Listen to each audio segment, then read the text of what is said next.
ఒక మనిషికి టైం బాగలేకపోతే జీవితమే తలకిందులైపోతుందని చెప్పడానికి చిన్నయ్య గారి జీవితమే ఒక ఉదాహరణమ్మా. చెప్పకపోతే నీకు ఇవన్నీ ఎలా తెలుస్తాయి చెప్పు? నీలవేణి, తారకన్నయ్య మనసు చిన్నపిల్లల మనసమ్మా. తనకి సంబంధం లేని వాళ్లు కష్టపడ్డా చూసి తట్టుకోలేరమ్మా. ముఖ్యంగా చిన్నపిల్లలు ఎక్కడైనా కష్టపడుతున్నారని ఆయనకి తెలిసిందంటే వాళ్ళకి ఏమేమి చేయగలరో అంతా చేస్తారు. కాని అలా హెల్ప్ చేసేటప్పుడు 1% కూడా తన పేరు బయటికి రావడం ఇష్టపడరు. నువ్వు తారకన్నయ్యతో ఇంకొంచెం క్లోజ్గా ఉండి చూడు. అన్నయ్యలో ఉండే మరో కోణం నీకు ఖచ్చితంగా నచ్చుతుంది. లేదక్కా, ఆ అవసరం లేదు. ఎవరి గురించో తెలుసుకోవాల్సిన అవసరం నాకు లేదు.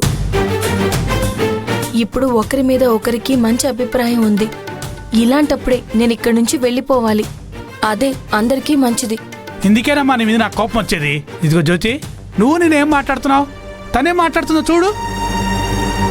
ఏంటి నీలవేణి ఇది?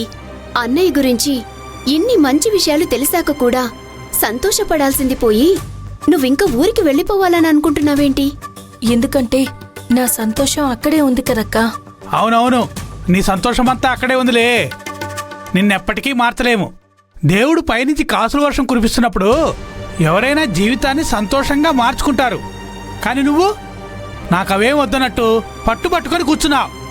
ఏం పిల్లవో ఏంటో, నీకెన్నిసార్లు చెప్పినా మారవు.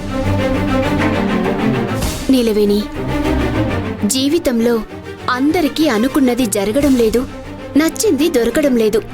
దొరికిన దాన్ని మనకనుగుణంగా మార్చుకోవడమే మన దగ్గర ఉన్న చాయిస్. ఏదైనా కూడా బాగా ఆలోచించు. నేను వెళ్ళొస్తాను. ఏంటి, బయలుదేరతారా? నువ్వు జాగ్రత్త.